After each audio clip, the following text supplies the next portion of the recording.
So, ayan po mga kabayan, katatapos lang po namin magmerienda, no? At yung biglaan na pagsabi na may birthday doon sa pangalan na anak ni Ate Mary Chris, then biglaan din nagkaroon ng mga bisita mga kami, nandiyan yung kapatid, pamangkin, kamag-anak, o diba? Kung alam ko lang ganyan pa nakadami mga kabayan, ako, dapat dinamihan ko na rin mga kabayan. Paano? Kasi biglaan. Sabay, ang ano lang talaga namin sana dito is yung kami-kami lang sana. Ayaw umuwi nung panganay, nahiya talaga kasi may kamera mga kabayan. Sabi ko, sige magtawag kayo ng ano dyan kasi anong gagawin natin sa pagkain, di ba?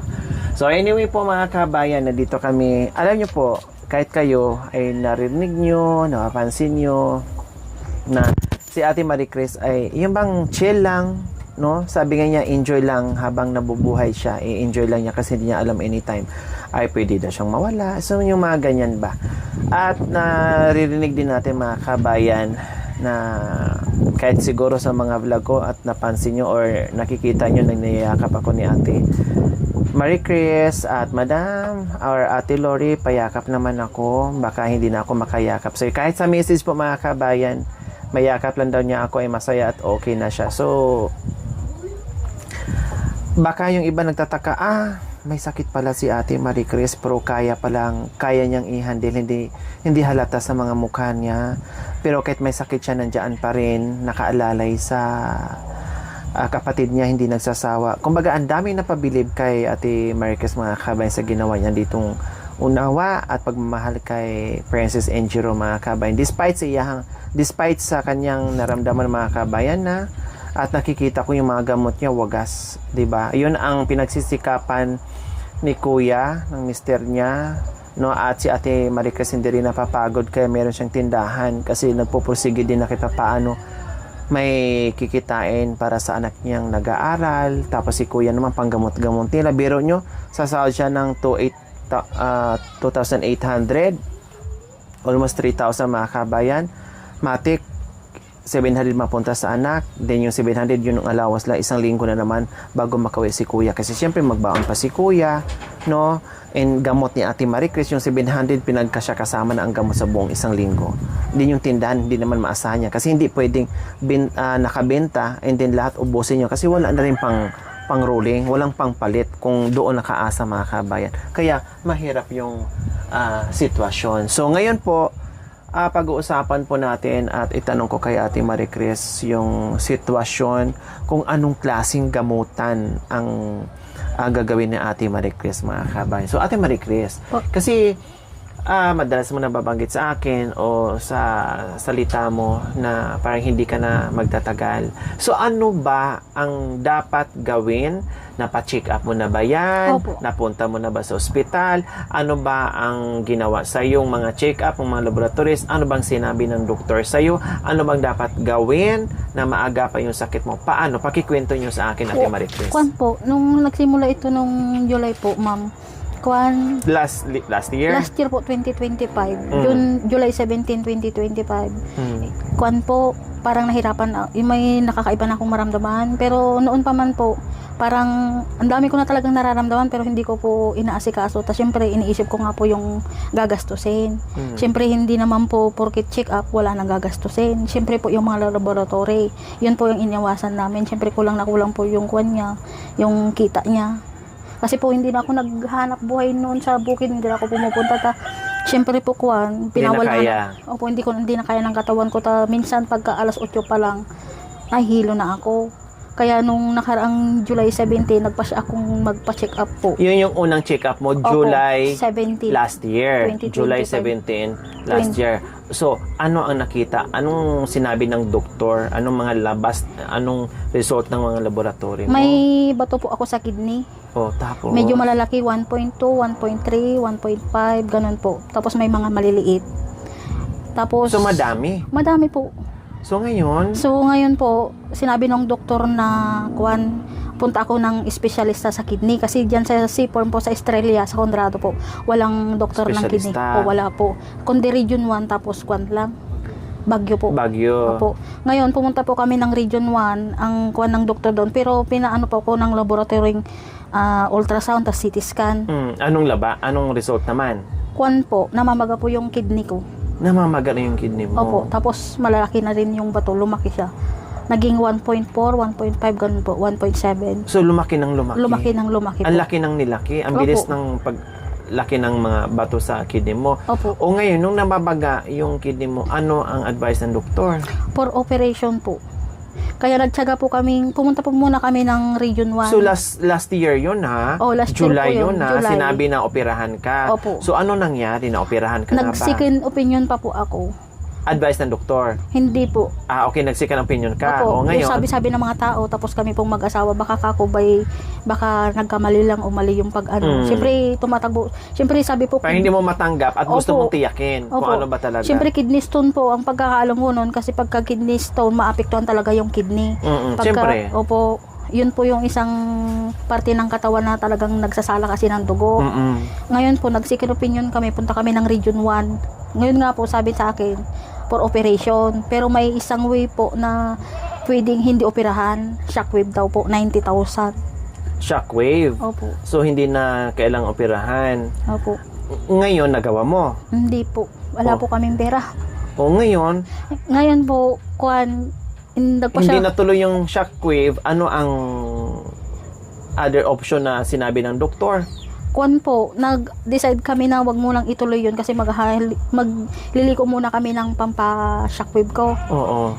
Ngayon po, hindi namin na ano yun, walang pera, pero yung gamutan po dire-diretso. So, Wala pong hindi medisyon. ka naoperahan, hindi rin Na-shockwave po. shockwave, Dahil po sa kulang sa pera. walang pera, and then, nabigyan ka ng gamot, maintenance. Opo, dire-diretso po yun. So, kumusta Hanggang sa yung ma-opera. gamot na maintenance mo hanggang ngayon? Dire-diretso po, 12 pieces per day. Pero sa Mula noon, last year. Opo, nung nag-umpisa yon July hanggang sa September sana sa shockwave. Kasi po, yun yung oras. So, pag shockwave, anong mangyayari? Matanggal na siya lahat? Parang Ma-drain yung mga bato? Opo, parang anong ba tawag sa Tagalog Matatanggal yung yun? pamamaga ng kidney mo? Hindi po. Parang Malulusaw? Opo, parang bibiyakin po doon sa loob nga, kusang lalabas sana. Pero yung pamamaga po, hindi sila tiyak kung magagamot.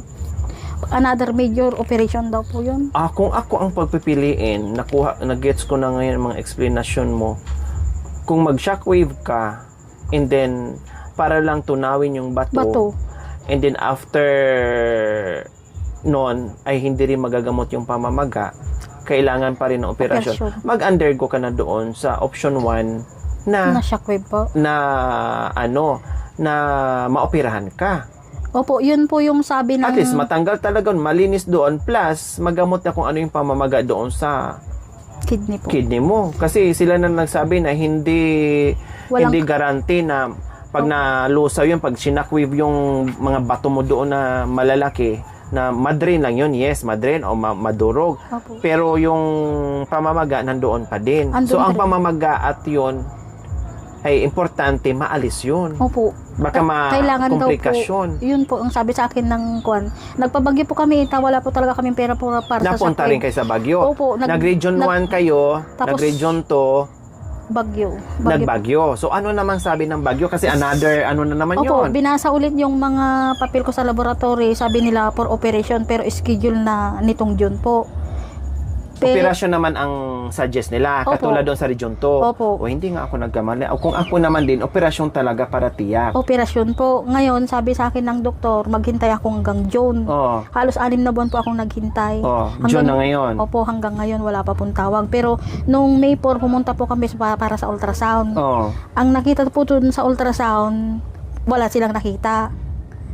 Kaya laking pasalamat ko po noon, wala silang nakita. Walang nakita. Opo, ang saya-saya ko, Lord, ito na po siguro yung pinapalangin ko sa inyo na matanggal na yung sakit ko, gusto ko pa pong mabuhay, kawawa po yung mga anak kong maiwan, sabi ko po. Tapos sabi nila, para makatiyak kami, evaluate ulit ng CT scan. Kaya bumalik po kami ng May 15. Tapos May 15 po, hinintay namin yung resulta. ng CT scan. Opo, pero yung CT scan po, nilakad ko po sa malasakit. Halos haba po ng Oo. pila, maghapon kami. Tama, alam ko Bago yun po, sa opo. Baguio. Napakahirap Ang dyan. dami pong pasyente, napakahirap po talaga, tiyagaan lang. Itong kasama ko, halos sa buong hapon hindi rin kumain kasi nga inaalalayan ako. Kung hindi ako kakain, hindi rin kakain. Siyempre, kasi hindi pwedeng kakala sa pilang napakahaba. Opo. So ngayon, So ngayon po, nung na-CT scan resulta? na, tapos na yung resulta po, bumalik kami 29. Nakita po doon na may bato pa rin ako, tapos namaga pa din. pamamaga po talaga. Nandoon pa din yung pamamaga. Opo. Kumbaga yung gamot mo ngayon na maintenance, kumbaga inumin mo siya ng inumin hanggat hindi ka pa naoperahan. Opo. Para lang makontrol Yung paglaki po. sakit at At paglaki paglaki. at pamamaga ng kidney mo. Opo. Kaya tinatanong nila kung... Pero hindi talaga totally na yung gamot mo ay maalis yung bato Hindi po. or maalis yung pamamaga. Ano bang mga klaseng mga Ito po, yung sambong potassium citrate, tapos yung para sa sakit. Para Pain. maibsan lang yung... Opo. walang kirot? Opo. Ito po yung mga gamot. Dami nga po.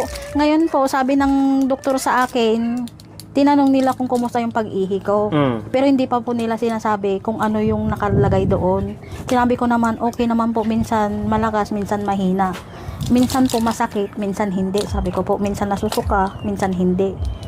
Minsan masakit ulo, minsan hindi. Ganun po yung sintomas sa akin. Ngayon sabi nila, ma'am kasi ganito po yan, pinaliwanag po, pinakita yung kidney. Ngayon po, pinaliwanag sa akin na may mga bato ka pa rin, ma'am, maliliit na lang. Yung malalaki ka mo na ihi mo. Yun na siguro yung malalaking nakita natin noon. Ilang beses po kami nagpunta ng Baguio, baka 6 na beses na po, pabalik-balik. Pinapacheck po lagi yung kidney ko ngay kung ano, kumusta na, yung creatinine po mismo, kung mataas. Sabi po ng doktor doon, yung creatinine ko medyo mataas. Ngayon po, sabi sa akin ng doktor doon, kailangan daw, oo, sabi niya, kailangan na operasyonan dyan, pero maliliit naman, dalhin mo muna sa gamot, sabi niya. Pero sabi niya, kung sakaling maoperahan ka, pero yung pamamaga, oo, maoperahan ka, matanggal yung bato. Ang problema natin kasi ma'am is, yung kidney mo na mamaga. So ano daw ang gamot doon sa kidney na pamamaga? Wala po, major operation daw po. Kaya doon po ako napaiyak. Sabi ko, wala na akong pag-asa. Maiwan ko ng pamilya ko, lilit pa kasi ng mga anak ko.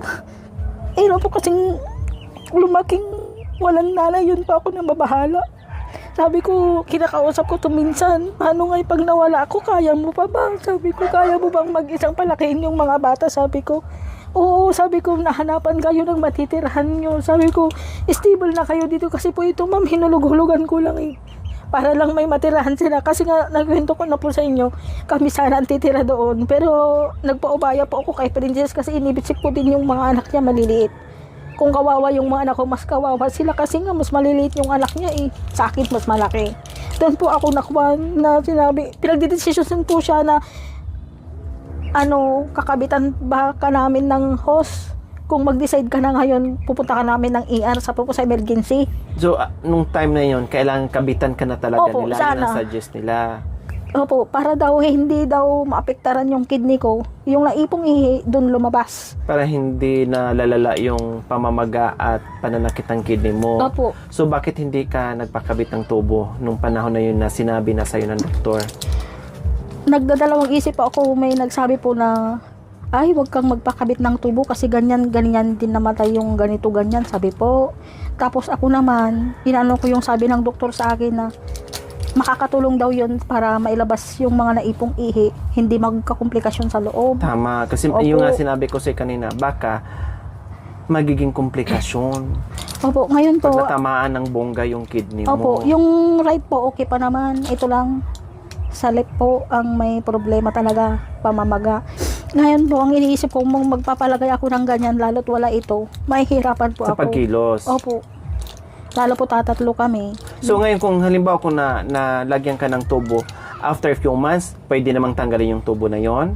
Hindi po daw nila masasabi. Parang kung nga po, Hanggat hindi ka naoperahan, nakatubo ka, ganon? opo, hanggang hindi daw nag-normal yung pamamaga ng kidney. Ang suggestion po nila, major operation specialist daw po para sa ganun. Eh, hindi naman po ako makadecide. Saka isa pa, kahit maoperahan ako man bilang, pero yung pamamagaan dun pa rin, another operation daw po. Eh, wala naman po kaming pera. So, ilang beses ka mag-undergo ng operasyon? Bali, Dalawa? dalawa daw po. Kunin yung mga bato, then pangalawa, Yung kidney ko po, imbis na nakaganyan daw po yung pinakaus niya, nakaganyan daw. dahil ano na, barado. Opo, barado. Kaya naglilik na yung ihi mo, kaya ang sinadjust sa'yo, Tubo. tubo. Yung catheter po. Yung catheter na hindi mo tinanggap dahil pinag-isipan mo muna Opo. at natakot ka. Ngayon po, tapos nung pagkatapos noon, hindi pa ako nagpa-decide na magpaka ano doon. Kasi naranasan ko po na pong matusok eh. Nung January, tutusukan na po sana ako. Naawa, biglang kuwan po nawala. Siguro sa panalangin ko kasi tinitusok ako. Nagkakata po talaga ako ng ng awit sa Panginoon. Yun po, talagang hindi ko iniisip ko yung mga sana po matanggal na to ang sakit. Tulungan niyo po ako, ganun po ang sabi ko. Kahit ito na lang po regalo niyo sa akin, ang gumaling ako, sabi ko po, para makasama ko pang anak. Ito nga po, hindi niya alam na tinutusok na ako dun sa emergency. Halos ang daming doktor, hindi daw niya alam kasi bawal nga daw po. Ngayon, sabi ko, biglang pinatigil ng doktor na wala naman na yung pinakatubig niya, sabi niya. Kaya tinigil po nila, pero natusok na po, ang sakit, sobra. Halos mangyak-ngyak po. Mangyak-ngyak nga po kami. Tapos ngayon po, nung pumunta kami nung May 29 doon, gusto nila tusukin na, pero hindi pa ako nagdesisyon. Pinagdesisyon ko siya, hindi naman siya makapagsalat. Siguro po na siya. Pero ngayon, ang ano mo pala, ang dapat mo munang gawin is magpa-opera ka muna Opo. para sa bato. Opo. Then after na gumaling yung operasyon mo, ooperahan ka na naman dahil doon sa pamamaga Opo, ng sa pamamaga. tatanggalin? Tatanggalan ka ng kidney, gano'n? Hindi po, parang Tapyasan nila, parang ibuka ibubuka daw nila. yata. Opo. Ibuka nila kasi parang sumikip na Sumikip dahil po. siguro sa pamamaga. Sa tagal po na hindi ako siguro nagpagamot nun sa iniinda ko. Kasi ang iniisip ko nun, sayang yung pera. Imbis na pampagamot ko na lang, ibili ng mga kailangan ng pamilya ko, lalo at mga anak ko po, dalawa po kasi. O bakit nasabi mo parang nagbilin ka na ng mister mo? Kung po, nararamdaman ko kasi. Minsan wala siya. Doon naman sumisiki. Kaya minsan hindi na ako nagsasalita sa mga bata. Pagka napansin ng mga anak ko na, oh mama, bakit ganyan na naman itsura mo? Masama pa pakiramdam mo. Sabi ko, kumikirot na naman. Sabi ko, ano yung kumikirot? Sabi niya, ito lang ko. Siguro napagod lang sa kwan, pero masakit po. Kinakaya mo Kinakaya na, ko pinipilit po. Opo. Tapos, kwan, iniinom ko na lang ng gamot. Minsan, Nakukumpleto naman yung gamot mo araw-araw? hindi po. May panahon po na kwan, nagbabaktaw. Kasi nga po, nakakapos. Kumbaga doon ka lang iinom pag hindi mo na talaga kaya yung sakit. Opo. Pero pag kaya pa, sige, wag Opo. muna. Parang laktaw-laktaw. Kaya po madami ngayon ito, kwan, yung tandan ko po nagsikas sa nagtanim ng palay 2 araw. Hindi niya po alam. Nagkuhan pa ako, talagang pumuslit akong nakitandan. Nagtrabaho. Opo. Hindi nga po alam ng mga anak ko, hindi ako nagpaalam, pero nilutuan ko po sila ng kanin nila bago ko umalis. May panahon po na itigil na lang natin. Wala rin lang katutungan, sayang lang yung pagod mo, sabi ko po. Pero Kumbaga parang nanghinayang ka dahil imbes ng pagkain na sana, halos Napupunta nang mo kinikita dito. niya sa loob ng isang buwan, puro gamot, Ano? gamot. dami. Sige lang gamot, ganun. Dito lang po napupunta lahat. Kaya sabi ko nga po sa kanya, imbis na may pagawa ko tong bahay mo kahit na tong hero, siyempre pagka umuulan po kuhan, tumutulo. Pero hindi nagagawa. Hindi po. Sabi niya, ang hero, sabi niya, makakapag-intay yan, pero yung Tama. buhay, opo, pero yung Isa buhay lang. mo, isa lang, sabi niya. Kaya lagi po pong nasasabi na walang tikto ang buhay, piliin na lang mag-humiti kahit madaming problema. Ang huling check-up mo is Nung May 29 po, pero pinabalik na naman po kami after 3 months, another ultrasound ulit. Andyan po yung kuwan, request na naman na sa akin. ano ni-request na naman? Another ultrasound na naman, titignan After ulit. 3 months, Opo. minomonitor nila kung lumalaki, lumiliit, Opo, kung ganun. ano ng kalagayan ng kidney ko. Pero ituloy pa rin ang pag-oopera sa bato at saka sa kidney Yun mo. po yung hinihintay ko, pero sabi nila dun sa Baguio, ang dami rin nagpapacheck up po dun na i-schedule nila ng ganitong buwan, pero hanggang ngayon hindi pa natatawagan. Kung hindi mo talaga po ipapalo up check up. Oo. Sabi nga po nila, pagka wala ka talagang pera, wala kang magagawa. Talagang hintayin mo kung kailan Katawagan. tawagan. Kung hindi ka na matawagan, so Wala wala na. na po. Wala na po. Kaya kailangan talaga. O kailangan sundutin mo ng sundutin yun, Ate Maricruz. Kasi Opo. napagod ka na dyan, gumastos ka na dyan, nagpakahirap ka na dyan, tapos nakasalalay is yung buhay mo. Kaya nga. Kailangan talagang puntahan mo after 3 months, tapos sundutin mo ng sundutin kung kailan ka maoperahan. Kasi sa dami ng pasyente dyan, and then kailangan mo rin, lalong lalala yung sakit Sakit ko po. ng kidney mo. Kaya nga, may So mga sana maoperahan ka na, Ate Maricruz, no? sana Kahit malang yun muna unahin yung mag-opera po. sa sa bato, Opo. no? Kasi sabi, Hindi naman pwedeng sabay, ganon. hindi ko lang po alam, wala naman po sinabi. Basta, ang gagawin sa iyo, ma'am, sabi niya, oo, Major matatanggal. operation. Ang gagawin sa iyo, ma'am, bali, 2 operasyon, major operation. Sabi niya, kailangan natin ng espesyalista dyan, sabi po niya. Natingnan ka na sa espesyalista. Hindi. Opo, sa doktor lang ng kidney, sa neurologist po. Oh, Urologist pala. tapos, anong sabi? Kuwan po, yun nga po, kailangan natubuhan hanggang sa hindi maoperahan. Saka lang daw yung matatanggal yung tubo pag naoperahan na. Pero yung pamamaga, hindi daw nila tiyak kung magagamot doon pag natanggal na. Kaya kailangan isang operasyon pa rin para dun sa pinakaganon po niya.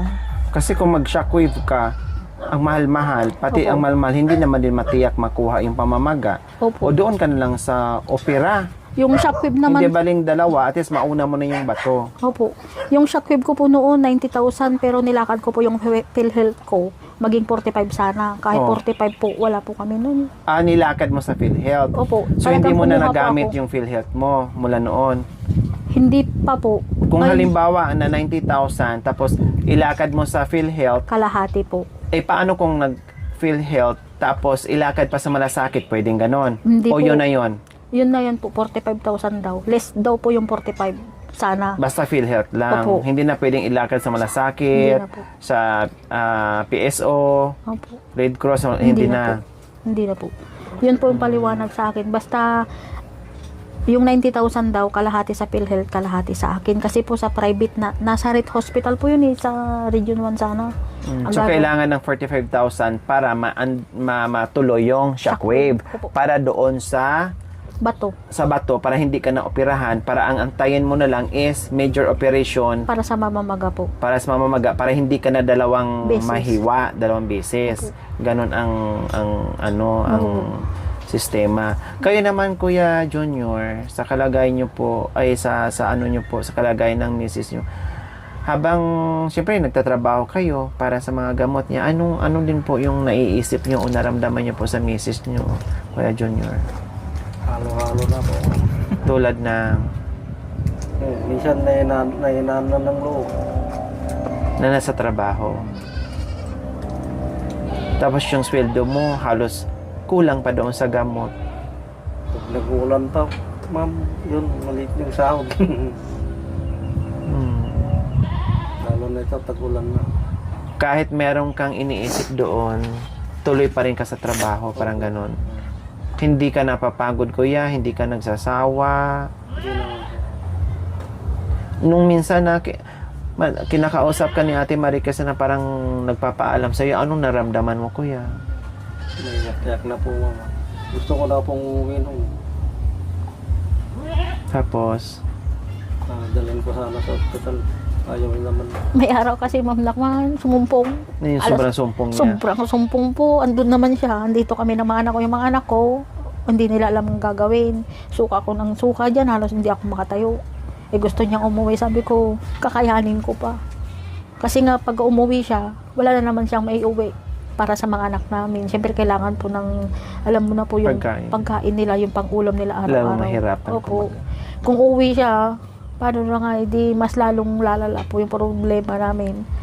Mawala po kaming gagastusin. Oo, uwi siya, may kasama ko, pero pagka niresitahan na naman po ako ng mga ibang gamot, wala rin lang kami ibibili. Kaya sabi ko, Hindi dyan po, nyo nagawa yung 45,000 na lapit sa mga kapatid, sa mga kaanak, or mapangutangan. napahirap din po kami, pero hindi po nagsapat. Hindi, Sumapat po. dahil siyempre napunta lang din doon sa pabalik-balik Pabalik-balik, hospital. opo. Plus yung, siyempre, Yung mga laboratory ko po. laboratories nyo. sa MRI pa ay sa CT scan, CT scan. MRI, ano pa bang iba dyan? Ultrasound, mahal. Opo. Diba? Mahal. Kahit sa Baguio, mahal. Mahal po. Alam ko yan, mahal kasi diyan ko dinala yung mga pasyente ko din. Oo, libre po yung laboratory. Pero abutin ka po ng maghapon. Mm-mm. Paano po kung pasting ka? Mm-mm. Talagang mahilo ka Tatakbo po. ka sa labas Opo. para mabilis. Opo. Makuha mo kaagad. Hanggat hindi mo po nailalakad yun, hindi ka ultrasoundan. Pero kadalasan po, pag pumupunta kami ng Baguio, nagbabayad na lang kami. Kasi po pasting, hilo-hilo na po ako sa gutom. Biruin mo po, alas 10 ng gabi, hindi na ako kakain noon hanggang sa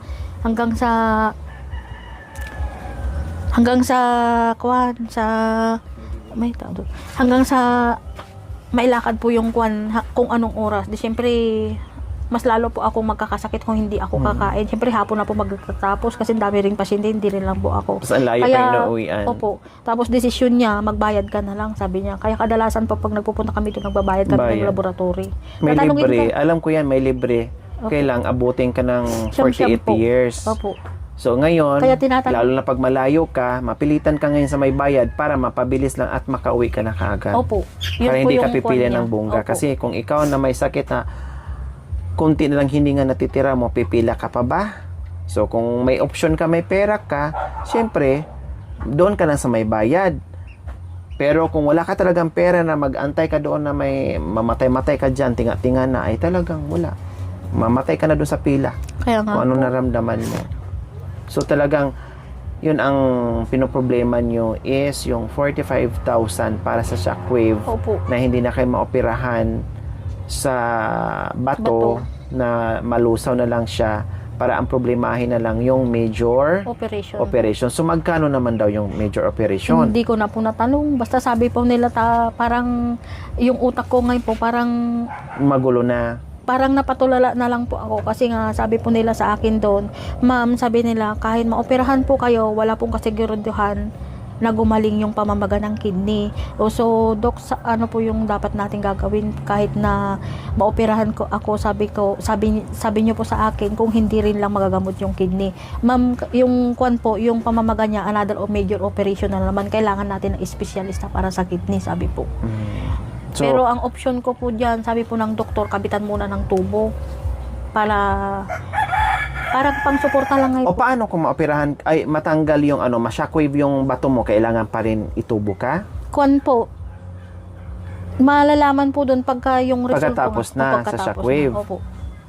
Oh, Kaya kasi kailan ka naman itubuhan para yung mga exist doon na mga ihi mo mailabas doon ng maayos. Opo. Kasi naglilik na doon sa loob. Mm-mm. Kasi sarado na Sarado po. yung kidney Nakaganon daw mo. po. Bukod Imbis na doon sa nakaganyan. bato na nakaharang, pamamaga pa. Ganyan po, nakaganyan. So Kailangan ayan daw po mga kabayan, no, tinanong ko si Ate Marie Chris. Dalawang operasyon po kasi, no, operasyon sa bato na malalaking bato na hindi lang isa, dalawa, tatlo, apat, marami. Plus operasyon, another major operation doon sa pamamaga ng kanyang kidney. So ang advice ng doktor is mag-shockwave muna or operahan muna. May option, pwedeng operahan, pwedeng mag-shockwave mga kabayan para alisin yung bato na lumalaki at dumadami doon sa kidney ni Ate Marie Chris mga kabayan. Yun nga lang, pag operasyon mga kabayan, syempre, kailangan na naman ang gastos doon. Pero mag-shockwave, 90,000, pero meron naman silang Matic, PhilHealth, yun. Kalahati doon sa 90,000 ang magagastos nila. So, sa operasyon lang po yun. Siyempre, another pa yun mga check-up, another pa mga laboratories, budget nila doon sa chuchu-chuchu, laka doon, laka dito. So, hindi lang 45,000 ang kailangan talaga.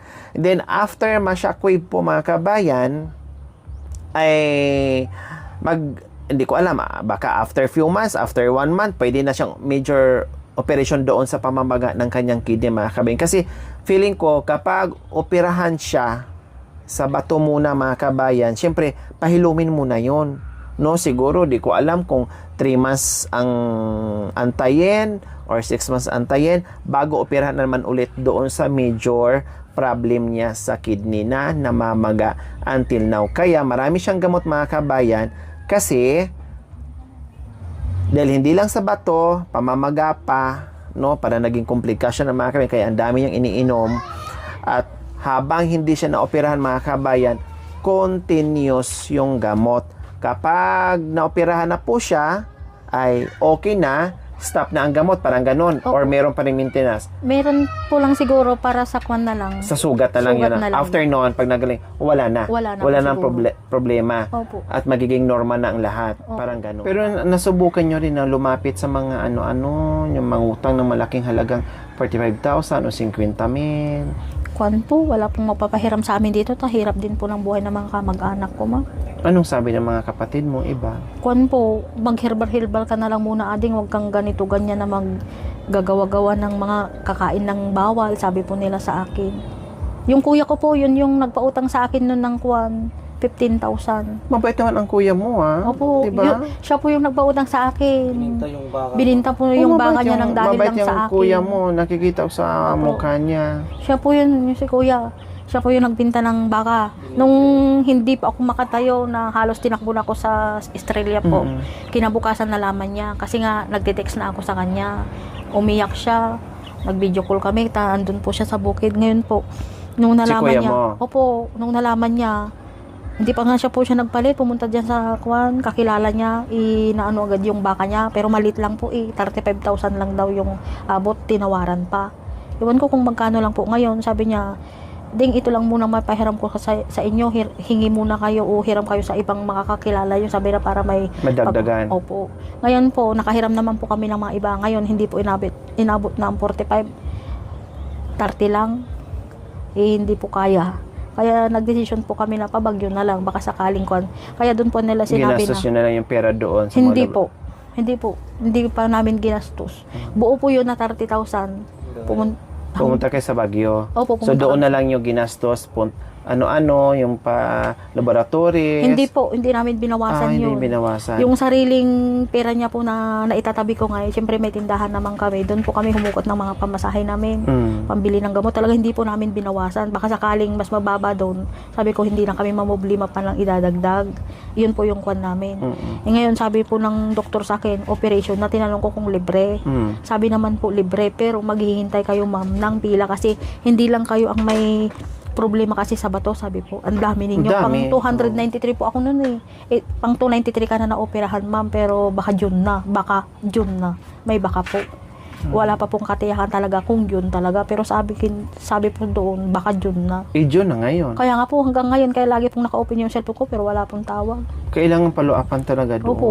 Or magtatawag kayo. Opo, May 29 po nung last pumunta kami doon eh. Halos parang 2 linggo pa lang ata. So ngayon, wala talaga kayo nakatabing pera para sa operasyon na 45,000? Wala po. Na pupunta po lahat sa gamot, sa maintenance. Yung 30. Yung 30,000, Binalik ko po. Hindi binalik po, mo. Binalik ko. Hanggang hindi pa po ko na-operahan, binalik ko po sa kuya. Para hindi para namin hindi ka mahugot. magkautang. Opo. Mahirap po kasi pagka may utang. Paano nga kung hindi natin dinadasal, hindi natin naasahan. Hindi Na ako, emergency na naman. opo. Lalo't hindi ako magising. Kawawa po siyang magbayad. Kaya binalik ko na lang po. Hanggang bang hindi ginagastos. Para unti na lang yung problemahin niya pagka dumating yung panahong hindi namin inaasahan. Okay, sige. Sige po mga kabayan, yun po yung paliwanag ni Ate Marie Chris sa kanyang nararamdaman. Mukhang masayahin, ano natin siya na malusog, no? Fresh, pero ang loob mga kabayan ay maraming naramdaman, parang ganun. So, ipag-pray natin, no? Ipag-pray natin yung karamdaman ni Ate Marie Chris na magiging okay din at mabigyan din ng solusyon. Okay?